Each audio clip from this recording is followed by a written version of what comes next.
Há 64 anos, a LBV acredita no Brasil e investe para que a nossa gente tenha uma vida mais digna e feliz.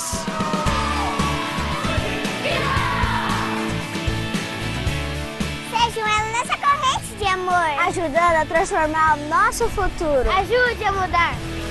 Acesse lbv.org e colabore.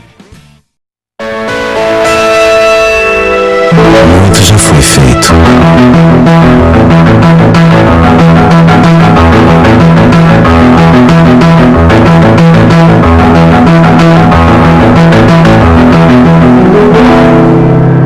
Mas ainda há muito a se fazer.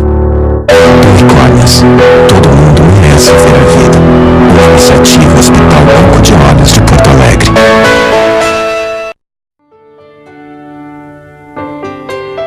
Eu quero falar sobre a endometriose. É uma doença que é pouco conhecida, mas que atinge 10 milhões de brasileiras e é responsável pela infertilidade de até metade das mulheres em idade para ter filhos, ou seja, entre 15 e 45 anos de idade. A endometriose aparece quando o tecido eliminado durante a menstruação fica retido dentro da barriga e atinge outros órgãos dessa região.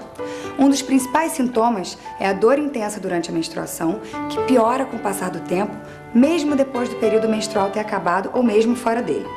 Se nesse período a dor piora quando você vai ao banheiro ou se você sente dores profundas durante as relações sexuais, também pode ser endometriose. Ao sentir alguns desses sintomas, procure uma orientação especializada, porque a endometriose deve ser diagnosticada e tratada o mais rápido possível.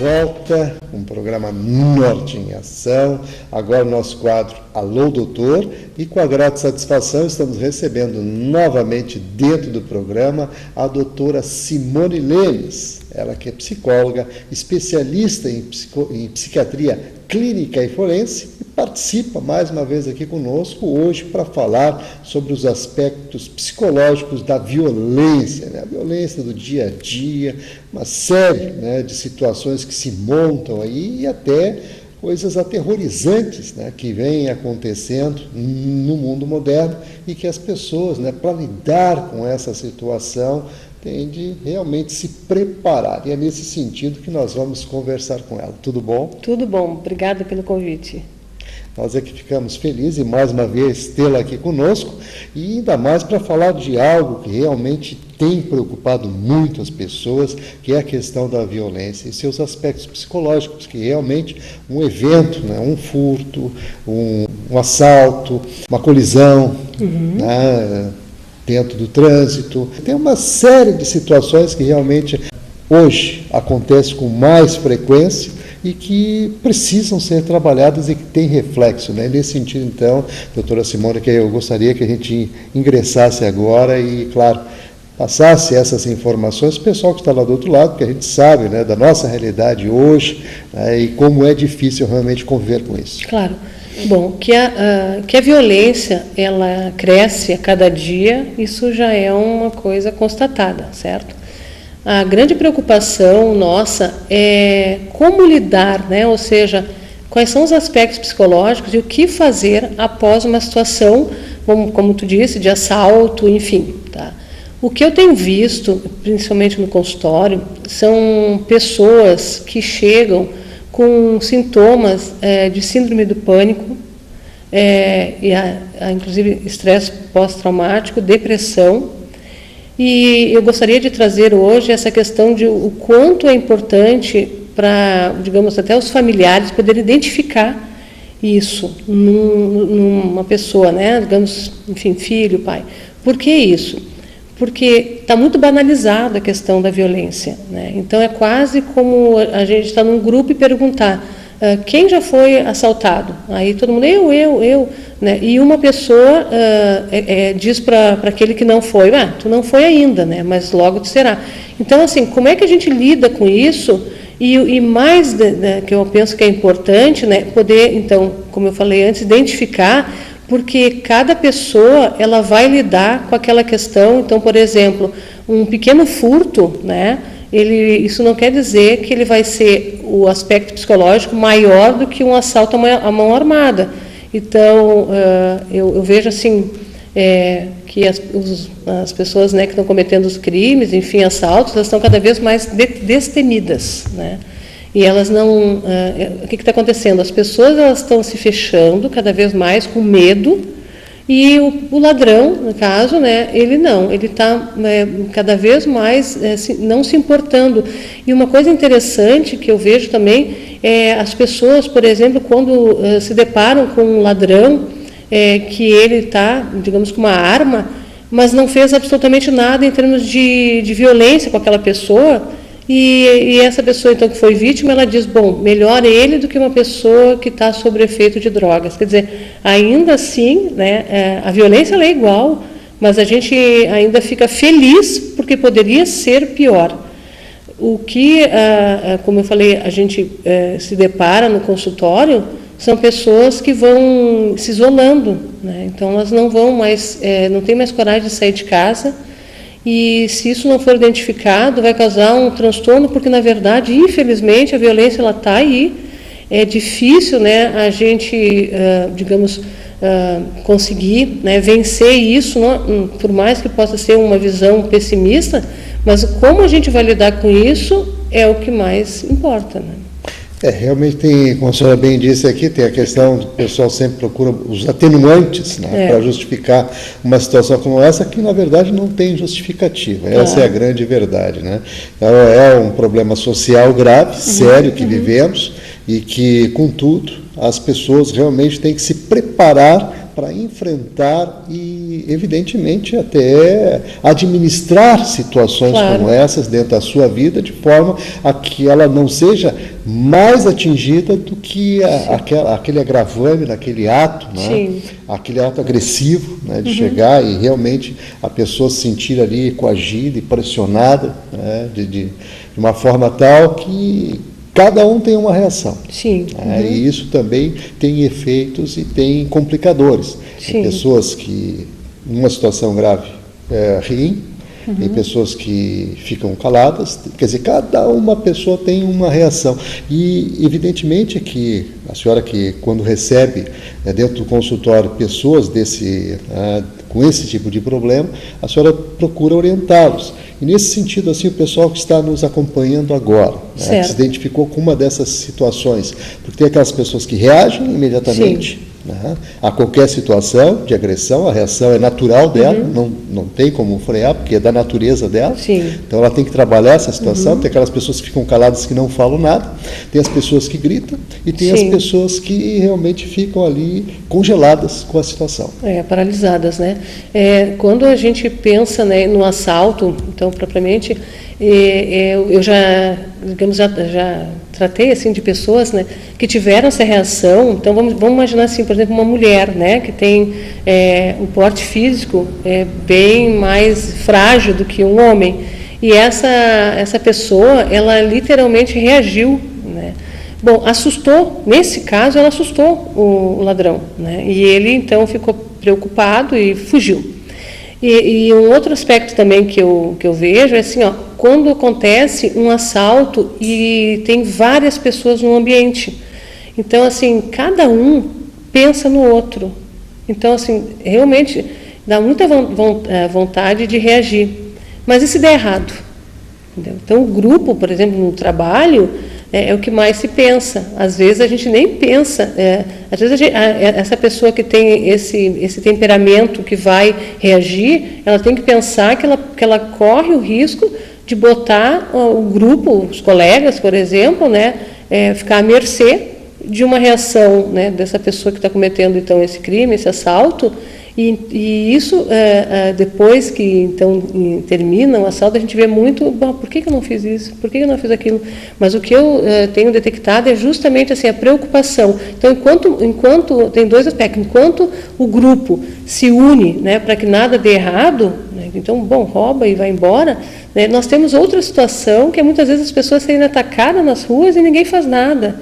Então, quer dizer, o que acontece? Por que as pessoas não param? Até recentemente, né, eu vi uma situação em que uma pessoa estava na rua, uma mulher, e simplesmente chegou uma pessoa completamente descontrolada, ela não estava armada nem nada, mas ela começou a agredir essa mulher, né, fisicamente, e a pessoa dessa mulher cair no chão e ser chutada, enfim. Bom, depois de passar assim, aproximadamente, acho que uns 10 carros, um parou. Então, o que leva essa questão dos aspectos psicológicos, né, com relação... Por que uma pessoa pensa na outra, pensa num grupo, e aquela outra, vendo uma situação, porque se todo mundo se unisse, não é uma questão assim de a gente reagir, mas se todo mundo se unisse, eu acho que seria bem diferente, né, o resultado. Os ladrões, eles estão acostumados a entrar, né, invadir o espaço nosso, e o grupo, já até por orientação, né, da polícia, e a gente realmente respeita isso, mas quando a gente pensa no aspecto psicológico, a gente vê, né, o quanto as pessoas estão intimidadas e o quanto realmente a gente dá valor para a nossa vida, né? De pensar que por causa de uma situação tu pode perder a tua vida. Então, eu acho assim, bastante complicado. Já no consultório, então, a gente tem que verificar, o profissional da psicologia, né, da psiquiatria, até que ponto essa pessoa, na verdade, não está precisando, além de um tratamento psicológico, que seja ministrado, né, uma medicação. Porque essa pessoa, então, que está com taquicardia, ela está ansiosa, ela não consegue mais trabalhar, ela tem medo, ela não quer sair de casa. Muitas vezes um ansiolítico, né, poderia ajudá-la. Então, assim, os colegas, né, que estão junto com essa pessoa, os familiares, né, tem que ficar atento. Já que a gente não consegue resolver a questão da violência como um todo, então a gente tenta ajudar aquela pessoa que está mais próxima e que sofreu um assalto, né. Realmente tem situações bem críticas e complexas nesse contexto todo, e avaliar isso é fundamental. Mas nós vamos fazer um breve intervalo, doutora Simone, em seguida a gente retorna, inclusive, observando os aspectos da sua especialização, da psiquiatria clínica e forense, também com relação a essas pessoas que praticam esses atos, né? Seria interessante também a gente falar sobre isso. Com certeza. Então, fica aí nosso convite para você manter a sintonia, que no instante só a gente volta.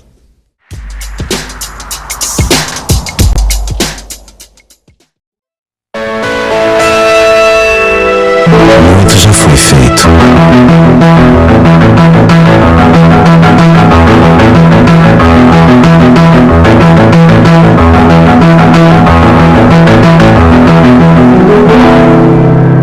Mas ainda há muito a se fazer. Unicórnios, todo mundo merece ver a vida. Uma iniciativa Hospital Banco de Olhos de Porto Alegre. Imagine se você tivesse 95% de chance de encontrar o amor da sua vida. Seria ótimo. E se você tivesse 95% de chance de passar no vestibular? Assim fica fácil. É tudo que eu quero. E se a sua chance de ganhar na Mega Sena fosse de 95%? Tudo isso. Adorei essa ideia. Faça mamografia regularmente. A chance de curar um câncer de mama descoberto cedo é de 95%.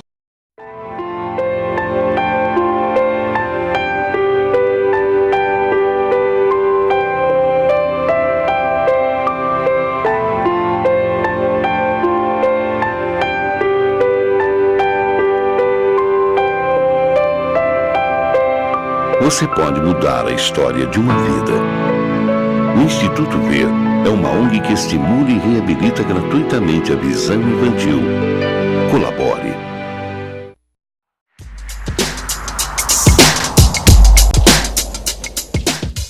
Estamos de volta, continuamos aqui com a doutora Simone Lemes, hoje falando sobre os aspectos psicológicos da violência, né, e que na atualidade realmente nós nos deparamos com uma série de violências e até aquelas violências mais sutis, que também acabam agredindo psicologicamente as pessoas, e as pessoas que estão aí no dia a dia também cometendo crimes e violência de maneira exacerbada. Hoje referencia-se muito a droga né, como um facilitador nesse sentido, até motivador. E eu gostaria então, doutora Simone, que a gente entrasse agora nos aspectos dessa avaliação do outro lado da moeda, claro, das pessoas que realmente praticam, né, essa violência e que realmente acabam agredindo as pessoas dessa forma tão contumaz e contundente, né, e que realmente, né, acaba trazendo uma série de problemas para a pessoa que é vítima dele. Certo. Essa questão da violência, ela não está só relacionada, até como tu falou, com a questão das drogas, né? Mas muitas pessoas que entram nessa vida da violência, elas é muito mais fácil, o dinheiro é mais fácil. Então, se tu conversar com alguma pessoa, né, digamos assim, que está cometendo crime, principalmente em clínicas, né, de reabilitação, enfim, elas vão dizer, não, mas eu não vou trabalhar por um salário mínimo. E isso aí é uma coisa que foge, né, da nossa, digamos, realidade, porque todos nós trabalhamos, né, e a gente sabe o quanto é duro e quanto é difícil a gente juntar aquele dinheiro, né, para fazer alguma coisa, enfim, algum projeto de vida. E essas pessoas, elas não têm um projeto de vida, né, elas vivem aqui e agora. Então, uma pessoa que assalta um ambiente, né, ela na verdade ela tem aquele dinheiro, enquanto ela não gastar, quando ela gasta, ela comete de novo. Então, como as pessoas elas estão se intimidando cada vez mais, cada vez fica mais fácil. Outro aspecto são as questões sociais, né, que inclusive a gente sabe que no nosso país é bastante complicado isso, né, as estruturas então também familiares, elas contribuem para isso. Mas assim, também a gente não pode colocar tudo isso como uma causa, né? Porque eu acho que nós temos que pensar, né, o que leva então essa pessoa a cometer um crime, né, um assalto, e a outra pessoa que tem uma vida mais, digamos, mais humilde, que também, digamos, ela tem uma vida mais de acordo com a sua realidade. Exatamente, né? E ela não comete isso. Né? O que a gente tem visto, assim, vamos falar um pouquinho dos psicopatas, né? Psicopatas, claro que isso é uma coisa importante eu falar para vocês, e que as pessoas têm esse mito de achar que todo psicopata, ele mata, né? E ele, digamos, comete algum tipo de crime. Isso não é verdade, tá? Existem pessoas que estão no nosso dia a dia e que, se a gente observar, elas têm características de psicopatia. Mas, assim, o que mais assim, nós podemos ter como uma identificação, né, de uma pessoa que comete um crime e ter essa característica de psicopatia? Ela não demonstrar nenhum tipo de sentimento, né, e nem culpa. Porque, assim, existem pessoas que não estão, então, com efeito de drogas e que tu percebe aquela pessoa nervosa, né, com a arma, enfim, mas tu vê algum tipo de reação. O psicopata não, ele vai literalmente fazer aquele assalto, ele não demonstra nenhum tipo de sentimento, né, e isso intimida cada vez mais, é quase aquela questão, tipo assim, ele não tem nada a perder. Então, tu não consegue, assim, ver por trás daquela pessoa, né, que ele realmente pode, vamos dizer, no assalto, tirar ou não, né? Então, cada vez mais a gente está, assim, com tipos de pessoas com patologias, né? Então, desde a patologia das drogas até patologias, né, propriamente ditas, né, até de personalidade. E é evidente que na hora a gente não vai avaliar isso, né? Aquela pessoa está assim, enfim, aquela pessoa tem aquele tipo de personalidade. Mas os estudos têm mostrado isso, né? Que a sociedade está se escondendo e eles estão cada vez mais aparecendo.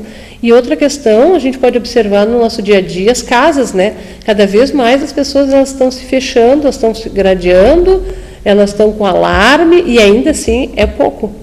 Então, o que vai acontecer enfim, adiante, a gente realmente não sabe, né? Mas, né? Mas de fato a gente tem que falar muito sobre isso, provocar essa situação, até porque os governos, né, que têm aí essa responsabilidade de dar segurança a todo cidadão, e todo cidadão também tem essa obrigação de estar aí contribuindo nesse sentido. E claro que o trabalho todo tem que ser direcionado. A gente pensa, evidentemente, em buscar soluções para cada um desses problemas. Inclusive, hoje, observando esses aspectos psicológicos da violência, que também são casos assim que realmente nos remetem a uma série de reflexões. Nós falamos aqui na violência de assalto, mas temos a violência no trânsito também, que não fica muito atrás dessas questões e que impactam também a vida das pessoas, né? Então, tem muitas coisas que realmente a gente deve rever, né, e discutir com a sociedade para buscar realmente algo que venha, né, a dar solução a esses problemas, porque nós sabemos que existem países, e eu conheço lugares fora daqui, que não tem nada disso. Exatamente. É uma questão cultural. Eu posso, inclusive, citar o Japão. O Japão é um exemplo clássico de tudo isso. Lá não existe, não há esse tipo de violência. Há um respeito, o índice de violência deles lá é baixíssimo. É uma questão cultural. Então, a questão da educação, ela tem que ser muito bem trabalhada também nesses aspectos. Mas assim, doutora Simone, eu só provoquei isso tudo realmente para buscar mais algumas observações suas, e nós estamos chegando aos minutinhos finais, né? Então eu gostaria então que nessa conclusão a senhora ingressasse já com essas observações também com relação à questão do trânsito e à questão cultural, que são fundamentais aí da gente também trabalhar e ter, né, no nosso dia a dia, porque hoje para transitar em Porto Alegre está cada vez mais complicado. É verdade. Eu lembro de um desenho da Walt Disney em que o personagem Pateta, ele é extremamente calmo, entrava num carro e aí gradativamente ele ia se transformando, né, ficando extremamente agressivo. Bom, o que acontece hoje é que tem pessoas que literalmente elas lidam com a questão de dirigir como se fosse uma arma. E assim, a gente vê muitas cidades aqui no Brasil mesmo, em que a gente, por exemplo, dá um sinal, né, para entrar, vamos dizer, à esquerda, uma pista, 3 pistas, e as pessoas elas dão a passagem. Aqui em Porto Alegre eu tenho notado que as pessoas não dão, é quase assim, é uma briga. Né? Assim, as pessoas elas ficam disputando espaço, né? E assim, quantas questões assim de brigas no trânsito, literalmente de parar os automóveis e brigarem, pessoas que estão armadas. Quer dizer, o que eu diria para vocês, né, nesse caso, é a gente poder ter cuidado e aí pensar quem é que está do outro lado, né, do volante. Diferente de nós, por exemplo, né, que a gente tem, então, um pensamento de pegar o carro literalmente como um transporte, outras pessoas não. E como a nossa cidade cada vez pior, né, assim, o trânsito, então, mais e mais vai acontecer casos assim. E em relação também a outros países, né, eu também, assim, sei de lugar, fui para o Canadá, né, em que uma sobrinha minha, eu queria só dar um exemplo, ela foi para o Canadá e foi estudar, e ela então ficou numa casa de família, e ela, claro, voltava à noite, né, e perguntou então para a dona da casa se não tinha problema, né, o horário. Aí a dona da casa disse não, nesse período da temporada os ursos estão dormindo, né? Então assim, quer dizer, uma coisa completamente diferente, a gente não tem noção, né?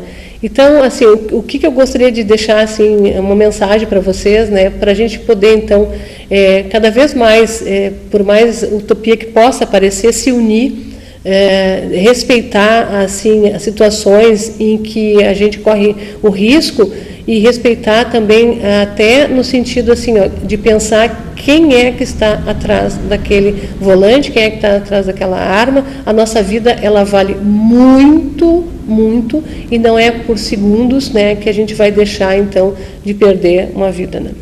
Sem dúvida, eu acho que é uma mensagem importantíssima essa que a senhora coloca aqui no final do programa. Sim. E queremos mais uma vez agradecer pela sua participação e dizer que a doutora Simone Lemes, né, que é psicóloga especialista em psiquiatria clínica e forense, se coloca à disposição para estudar mais questões. Eu sei que você que está nos assistindo nesse momento, que passou por um episódio aí de violência, seja ele qual for, e que de alguma forma lhe afetou, com certeza, né, as orientações da doutora Simone vão contribuir nesse sentido, e ela se coloca à disposição. O telefone para você fazer contato é o 3022-5242, DDD 51, aqui de Porto Alegre. Então, doutora Simone, mais uma vez, muito obrigado.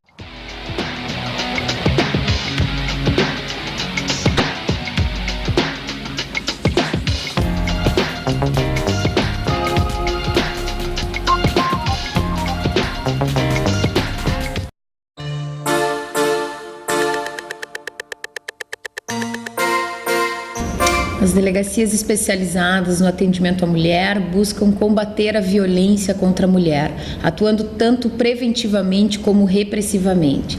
Temos atuado com as delegacias móveis, são as delegacias itinerantes que vão até o bairro, justamente no intuito de levar a essas mulheres os seus direitos, esclarecer os seus direitos e também proporcionar um registro de ocorrência policial mais próximo à sua casa.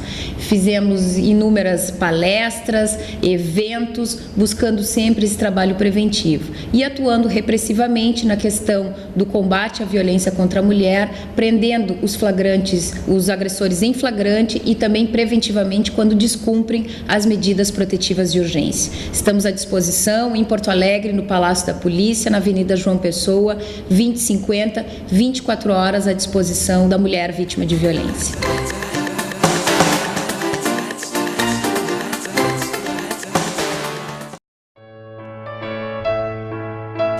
Meu nome é Janaína Lima, eu sou coordenadora voluntária da Associação Emanuel. É um lar que abriga pessoas de rua, abriga toda e qualquer pessoa que de ajuda necessitar. Nós temos dentro das unidades da Emanuel 600 moradores, do bebê com HIV ao idoso em estado vegetativo. Pessoas que foram totalmente rejeitadas pela sociedade e que a Associação Emanuel tem acolhido. Mas que para nós podermos continuar esse trabalho, nós precisamos da ajuda de vocês. Nós precisamos da sua doação. Nós temos no escritório central na CIS Brasil 1079, cujo telefone é 3341-2615. As portas do lar ficam abertas 24 horas para visitação, para que você possa conhecer o trabalho desenvolvido pelo Emanuel. E eu deixo aqui o meu apelo, uma solicitação. Dê uma chance ao seu coração. Ajude a quem precisa. Um pequeno gesto seu fará grande diferença para todas as pessoas que acolhemos.